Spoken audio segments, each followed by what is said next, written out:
Welcome everyone to Real Tax Talks. I am here with Laila Daniel, who is a real estate investor and has started her career with short-term rentals and has kind of transitioned through the years. And we're here to kind of hear a little bit more about Laila's experience and what she learned along the way, and any little tidbits that she might want to share, as well as what are some challenges she still faces and how maybe some of those things can be addressed. Welcome, Laila. Would care to introduce yourself? Did I miss anything? Hi, thank you. And thank you, Michael, for inviting me to do my first podcast. I guess I always thought it was interesting, so it's kind of cool to be here. As far as how I got into short-term rental, I kind of just fumbled my way into it, starting back in 2016. I am a therapist career-wise, and so I've done that for over 20 years. And then I became a landlord for the first time, actually, when I was 20 for my dad, because he fired the realtor that we had and basically put me in charge. Okay. I guess he was able to discern that, I tend to make things happen. Sometimes that's a good thing, sometimes it's a bad thing. But I had experience just doing the normal landlord part of it with the contract and following up with tenants. But it was just self-training. Like, no one ever showed me how to do that. I just kind of figured it out. And then when I had to do it on my property later on after my dad's, I had a couple of friends. They were about 20 plus years older than me. And they gave me kind of a cliff notes of, oh, well, this is what you do, and so that was helpful. So when I got divorced and I basically didn't want to cut my lifestyle, but I needed more income and I didn't want to work more. I was like, you know what? I'm going to rent out some rooms in my house. And Airbnb was kind of coming about during that time. It was 2016. And I listed a room for rent and I was terrified. But, I went ahead and tried it. So I'd always get a picture of somebody's ID and I would just let them know my alarm's set. I slept with my door closed. And that was how I kind of entered short-term rentals, was the Airbnb. And then after that, it grew to multiple rooms and then renting out a whole house, short-term rental. And now I have with my husband, we have 4 short-term rental properties that are houses. And then we also have an RV that we rent out. So 5 units altogether. Okay, wonderful. And you mentioned the importance of mentors and folks who gave you insight, which is, I think, important in any industry. Were there other challenges that kind of shaped, early challenges? Like, did you have a bad tenant or something that said, maybe I need to adjust things on how I'm doing this? Absolutely. Well, and I guess it's, because I kind of look at, with real estate, I guess I kind of look at it through 4 different lenses or buckets. There's kind of the traditional landlord piece where you rent it out for a year. I put midterm rental and short-term rental into one bucket, even though some people put them into 2 because they really are a little bit different. So with the different buckets, I had a really good experience renting out the whole house. I had pretty good experience doing the midterm rentals. So doing the short-term rentals, which I did before midterm, I ran into challenges really quickly. I figured out early on, I prefer female to male, just because I had a daughter and it was renting out the upstairs, even though we were downstairs. But with that, I think my second tenant was already pushing kind of boundaries. And because he rented out this upstairs space and his wife had come with him, he was just working there, but it was just kind of a little bit weird. So I figured out early on, like, okay, I need to have really, everything spelled out, kind of stronger boundaries. So then I started getting a little bit more picky with how I wrote my description, kind of what I was looking for, what kind of person. And then I really like traveling nurses because they tended to be female. They were in fingerprinted careers. Mm. So probably by the second month into it, I had already just started targeting traveling medical professionals and being a therapist. And I used to be a traveling therapist. It was just really comfortable for me to find that niche. And that's what I did pretty much until I met my husband now. And we started, kind of going broader than that because I just felt more comfortable being female at that point. Yeah. Oh, that makes a lot of sense. And so taking those rules and those kind of screening things you were looking out for, did that help when you broadened your horizons and it didn't really matter as much since it wasn't your personal space? Did that? Well, whenever you do short term, so I would do and I was doing everything myself, and there weren't like all these YouTube videos and all these things. Like I literally didn't. I just was like, this is where I'm at. This is what I need, and I just was thinking like, okay, how can I what do I need to do to get there? And I just would write it. Now you can use Chat GPT. You've got coaches. You've got all these different things to help you.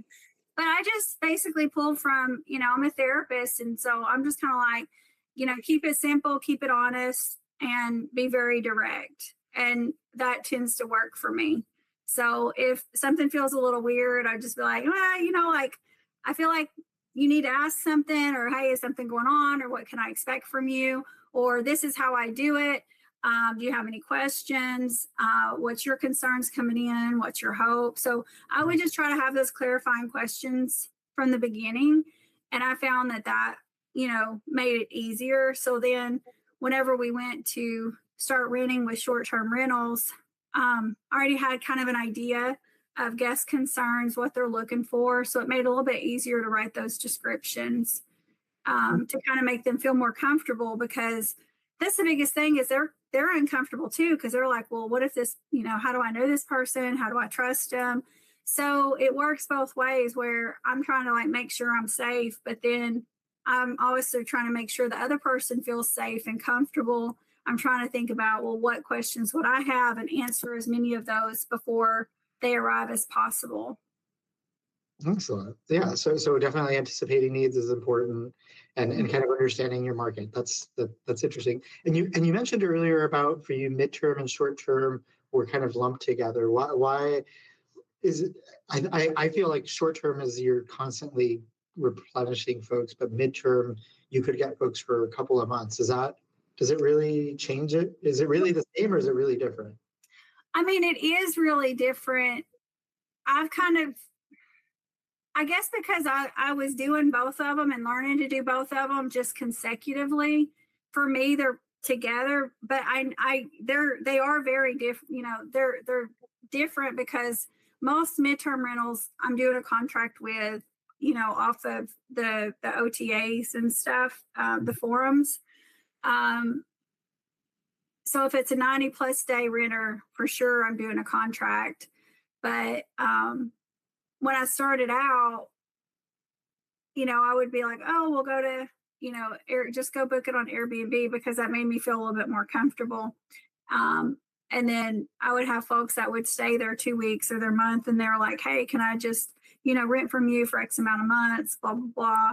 So I was like, okay, and back then it was a little bit more lenient to where that's just what people did.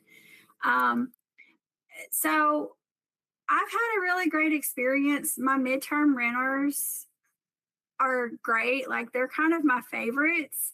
And so I didn't really want to go to short term as much. But when we decided to get another rental property, versus renting out when we got married, kind of renting out our houses and having extras, we decided hey, we want to actually see if we can get stuff paid off earlier and make this kind of a little bit of a business. We decided, well, we need to be a little bit more profitable, because we were happy if we broke even. And when I rented out my whole house as a landlord, I actually paid an extra $150 a month, because I just didn't want to sell my house. So, I wasn't used to being a realtor for profit. I was in it for the long-term investment, because I was like, I'm a counselor, step above at the time for a lot of years, a step above teacher pay. So I was like, this is part of my retirement plan. So to just not have to be forced to sell my house when I wasn't living in it to me was a win. And I took a loss on that kind of short term because I was looking at the longer term because the market was down. It didn't make sense to sell and rebuy somewhere. So, all that being said, the mind shift for me was when I started doing the rentals, even midterm, I realized, hey, this is more profitable. But short term seems still a little bit scary to me because I didn't want to be a cleaner. The turnover seemed really quick and intimidating, and it just seemed like a hassle. I hated cleaning, so I wrote out the midterms as long as I could. But then once I kind of figured out some of the short term, and I was like, wow, like this definitely like makes sense finance wise. Then I kind of went down figuring out how to handle cleaners.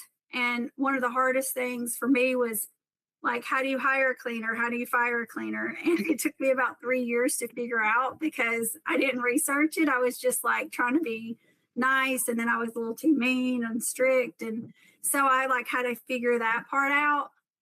Now I know like there's Turno. Like when I discovered Turno, it made my life way easier. And so figuring out systems is what I would tell anybody going into it is there are systems that it's already created, especially right now with all the technology. And when I started out, it wasn't really there a whole lot.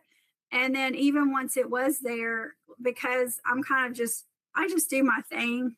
And I don't really know people that are doing what I do. So I was just always kind of just doing what worked for me or what was efficient. It's only been in the last year and a half, 2 years that I've really kind of started owning, like I'm a true realtor, investor, and STR owner.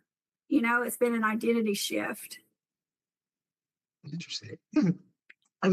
It sounds like you gleaned a lot of insight from this, and does it and from the short term, long midterm decision, do you use the short term to fill gaps in the midterm, or do you find it more profitable to do the short term?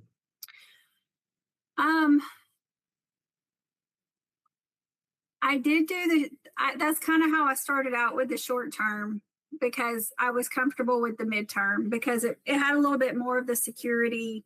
At the time when I was doing the contracts, you know, I'm running their ID. I'm using a background check system.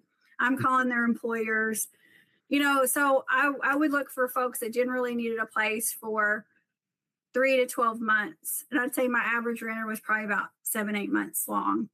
So I didn't have to do it too often. But in between those longer term folks that were midterm renters, because most people start for 3 months and then, oh, hey, I need to go another month or another 2 months. So, and I'm outside of Fort Bragg area where there's just a big transient population. You've got contractors. You just got people in flux, like they really don't know what they're doing because they're kind of figuring it out. So you have to be flexible with them. So, you know, if somebody's happy though, and they want to extend, they don't want to move. You know, nobody likes to move. So, you know, basically, once somebody came until they have to leave the area, they would stay with me and just extend if they could. So then I would put in short-term renters there. The problem though with doing that, because I didn't understand how to get into Airbnb, you know, I was on there, but I just didn't know what I was doing, is I would always get the worst guess at first because and so then I had to kind of figure out, oh, I'm not screening, I don't have you have to have a review first. Like everything I've learned is because I did it wrong pretty much the first time. You know, and then I'm like, I lost money, time, energy, sometimes stuff, but you know, I was just like, okay, how can I prevent this from happening again? And then I was like, okay, well, that's what we're doing now. So I created systems. So now I feel like I'm more of a systems thinker, but I've had to learn to be one. I don't know that I'm one naturally. Naturally, I've got ADD brain. Everything's connected to everything and I'm running in a circle. But I've become a lot more systems like in my thinking the last 2 years. Okay. Excellent. And is there anything you would have done differently now what would you told yourself when you were starting that you uh, had you have the privilege of hindsight, how would you go back to yourself and say, do this instead or change this? I would have went back and I would have said, believe in yourself. Like, this is something that you want to do, you can do it. I wanted to own houses and do rentals and all of that, even back, I'm 47 now. So I think 25 years ago, I read that book, Rich Dad, Poor Dad, Mm-hmm. and I mean, I knew I wanted to buy real estate and do all of that years and years ago, decades ago. But I was kind of scared. I was just scared to do it. I didn't know exactly, what to do. And my dad, he was an investor, but he never made money off of real estate. If anything, he probably lost money because he didn't know what he was doing either. And then he trusted a lot of the realtors who he didn't know how to pick a realtor, so then you're paying money and they're not watching your properties. He just got burned left and right. And then whenever he sold, he always ended up, by the time you counted taxes and all this other stuff, he really probably broke even. He never really made a profit. So I knew that you could do it, but I didn't know how to do it. And then I was just kind of scared of ending up like he did. So I just kind of avoided it and just was like, okay, since I have my one house and I don't want to sell it, like, how do I make it work? Which is why when I started out, even though I was kind of at a loss of $150 a month, when I did my taxes, which is where you kind of come in as a tax guy, the first time I did my taxes, I was like, oh, how am I saying, like, how come I'm paying less in tax, And so, but it still didn't click. It took a few more times for that to click. It wasn't until I did short-term rentals and my taxes and I had those write-offs that I really understood and started getting more of a business mind, because I didn't go to school for business. I was in, art, like Master of Arts and counseling and people field. It wasn't, I was always decent at math, but I just didn't go into math or computer or business. And so even though I feel like naturally I've always just, kept my own budget in my household, and my math is simple. More needs to come in than goes out. That's just how I've always done it. And so I know when I start out, okay, it might take me 1 month or 2 months. I would just calculate, how long is it going to take to recoup this? I didn't know the word ROI. I didn't know anything about that, but I was just like, okay, if I spend 2 months worth of my income on this, what's it going to get me? And so I realized after I got my first room in my house together, I had to buy the bed and everything. I think I spent about $900, right, on bedding and the bed and stuff, because I had some of the furniture, so that I spent $900 out of pocket. I rented the first room out for $700 a month. So I was like, okay, it's going to take a little over a month. Well, by month 3, I opened up the second room in my house, because then it's already paying for itself. And I was able to buy extra furniture for the back. Mm-hmm. And then I just started realizing, okay, if I'm going to keep making this amount of money and putting that toward my mortgage, it's going to save me this much. And I was just like, okay, why not? And then I really liked the traveling nurses, because I was a single mom, a therapist, had my private practice a little bit part-time. So I had, my plate was full. I couldn't go out for fun. So then I was like, oh, this is great, because people come to me and it's fun. I get to meet new people. I get to meet people from all over. So it worked. I liked every bit of it. And I wanted to do it at that point. Like, I had heard some people were doing a lot of short-term rentals and they were making money at it. And I was like, oh, I would love to do that one day, because, look at me. I'm like, my house is like a little success. But then it's like, oh, well, who am I? I've just got lucky. It's like 3 rooms in a house. And how could you repeat this? And what if you don't live there? Why do you take the risk? So I just talked myself out of it, because I was just thinking, I don't know enough, and it's a big risk. So it wasn't until I met my husband, who already owned a little bit of commercial real estate, and he kind of had read some of the same books, and he'd already done a lot of this. And when I met him, and then we had an extra house to rent, at that point, it was just a no-brainer. But doing it with somebody was like what I wanted and my preference. And that was a game changer. And so whether it's a partner, business partner, or a spouse, I think that makes it makes you have teamwork. You talk about goals, money.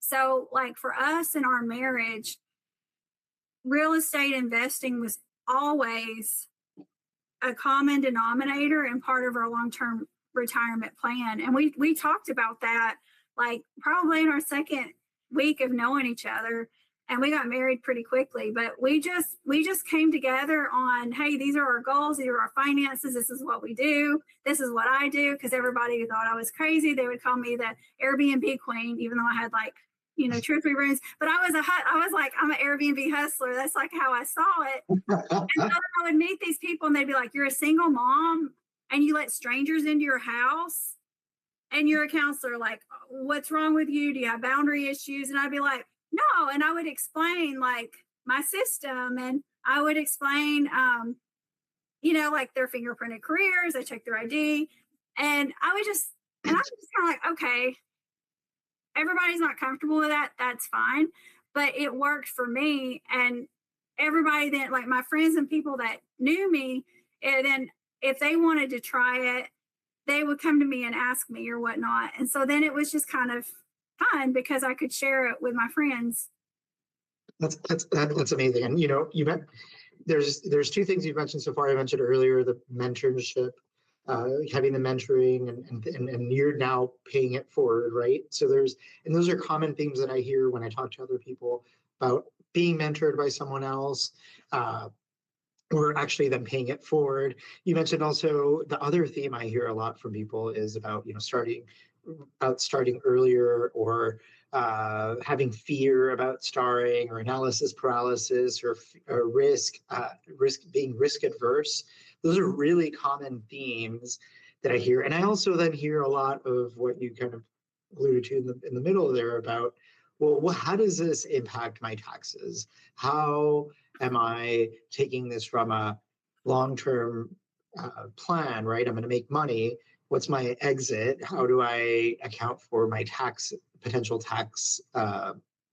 There's a tax benefit, but if you sell, right? If you're not a buy and refinance and kind of person, and you eventually want to sell, what are my capital gains?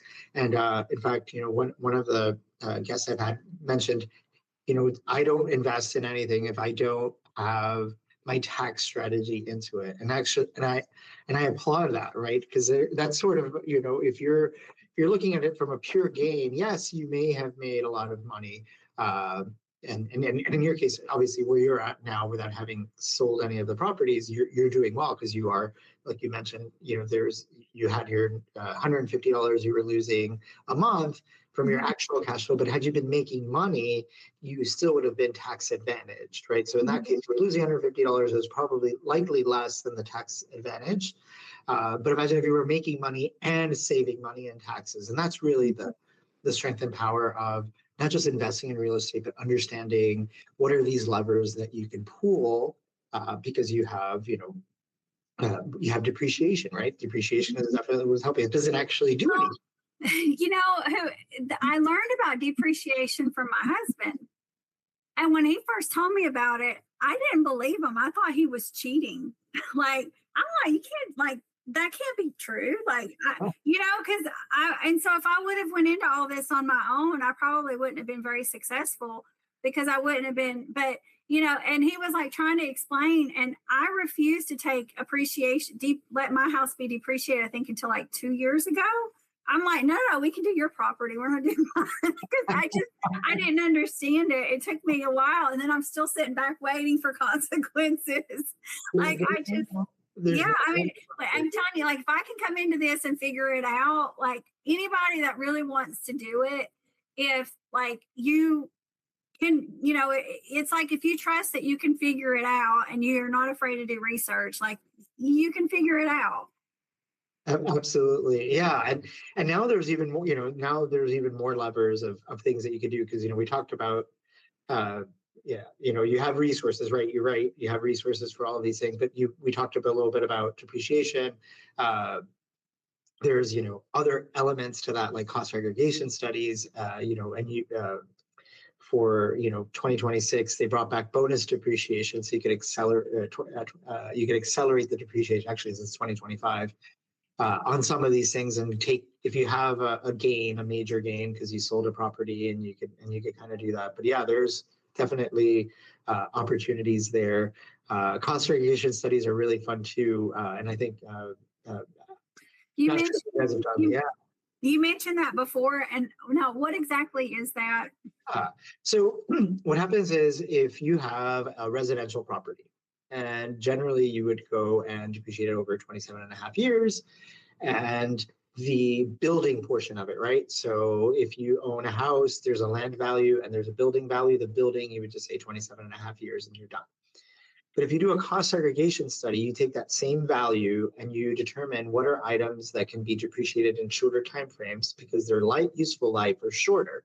So you have 5-year, 10-year, 15-year items that you could then uh, depreciate in a much quicker time frame. Oh, yeah, you know what we do? Yeah, I remember that our accountant, he asked us about stuff. So yeah, we do that.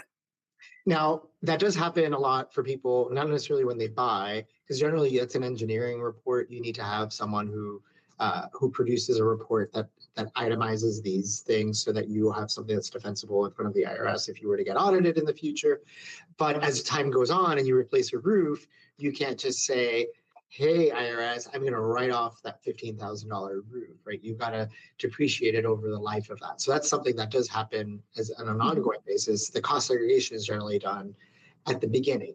There are times and there are situations where folks don't do that at the beginning, and you can actually go and do that later later on and be able to take advantage of it in that specific tax year. So there's lots of really great things.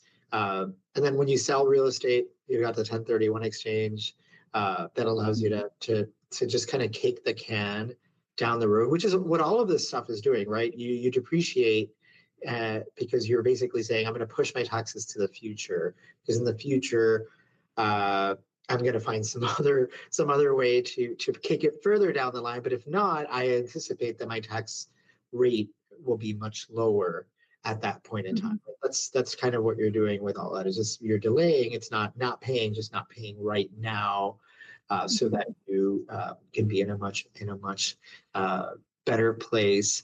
And with and one of the magical things about short-term rentals as well. There's a thing of the bonus depreciation that I mentioned earlier that allows you to take 100%. If you don't have a real estate professional status, which there's certain qualifications that you need to do, time tracking and all of those things, there's a short-term rental loophole that allows you to gain that same benefit by investing in a short-term rental and being able to gain that bonus depreciation in year one. So that's really as you're saying that, I know that there's another thing that popped up, and I think it's recent, and I don't know that it's on my list of things. I can't remember if we were able to use it last year. We were going to see if we can use it this year.